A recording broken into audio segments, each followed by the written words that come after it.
70 ఏళ్ల స్వతంత్ర భారతదేశంలో పూరి గుడిసెలకే పరిమితమైన నిరుపేదలను సైతం వీక్షించి పరీక్షించాలన్న మాతృ హృదయం ఆమెది. రాయలసీమలోని చిత్తూరు జిల్లాలో వీర మహిళ అనే అర్థానికి నిలువెత్తు రూపం ఆమె. డాక్టర్గా తన జీవితాన్ని కొనసాగిస్తున్న రోగులకు వైద్యమే కాదు, నాయకత్వ లోపంతో కూడిన ఈ సమాజానికి కూడా వైద్యం చేయాలని, అది జనసేనతోనే సాధ్యమవుతుందని ప్రతి క్షణం ఆమె వీర మహిళల తన పోరాటాన్ని కొనసాగిస్తున్న లక్ష్మీప్రియ గారితో మనస్ఫూర్తిగా ఇంటర్వ్యూ చేయదలిసిన ఓపెన్ గా కొన్ని ఫ్యాక్ట్స్ ని సంభాషించుకోవాలనుకున్నాం.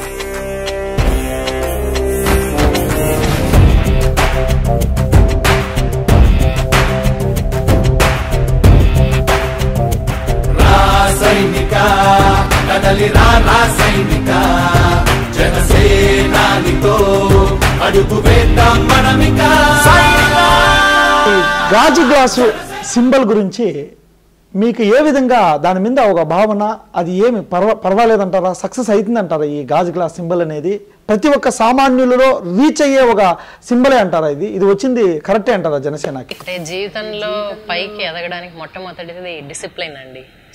ఆ డిసిప్లైన్ కనుక మనం ఫాలో అయితే అన్ని ఈజీగా బ్యాలెన్స్ చేసేయచ్చు. పైగా చాలా ఫ్యాక్టర్స్ ప్లే చేస్తాయి.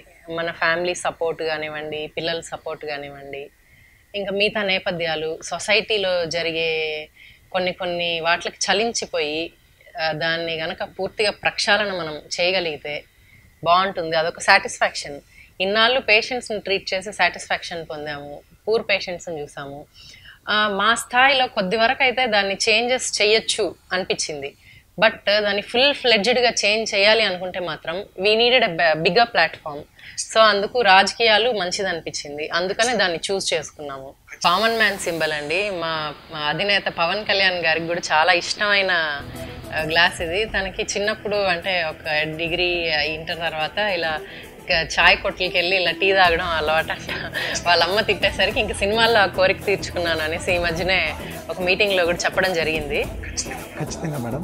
ఇంతమంది కూలీలు అండి, వలస వాళ్ళు కానీ ఎక్కడైనా సిటీస్లో కూడా, ఈ చిన్న టౌన్స్లో కూడా వాళ్ళు మధ్యాహ్నం భోజనాలని అవన్నీ కూడా ఏం చేసేవాళ్ళు కాదు.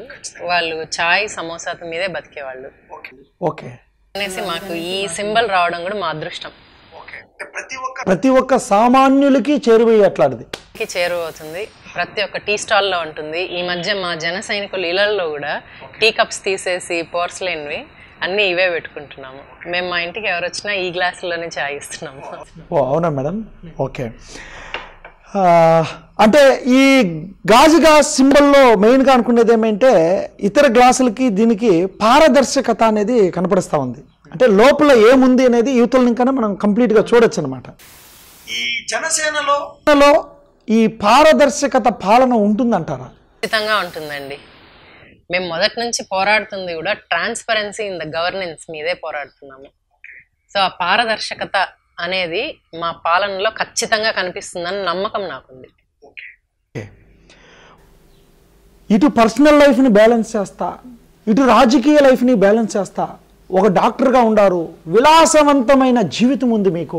అయినప్పటికీ వాటినన్నిటిని వదిలి పర్సనల్ జీవితాన్ని మెయింటైన్ చేస్తా రాజకీయ జీవితాన్ని ఏ విధంగా మీరు బ్యాలెన్స్ చేయగలుగుతూ ఉన్నారు? మీకు ఈ రాజకీయాలు అవసరం అంటారా? ఎందుకు వచ్చిన రాజకీయాల్లో?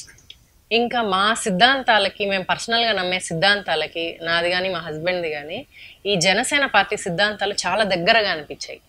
సో దానికి బాగా అట్రాక్ట్ అయిపోయాము. అట్రాక్ట్ అయిపోయి ఇంకా డైరెక్ట్గా రాజకీయాల్లోకి ప్రవేశించే టైం వచ్చింది అనుకొని ఇప్పుడు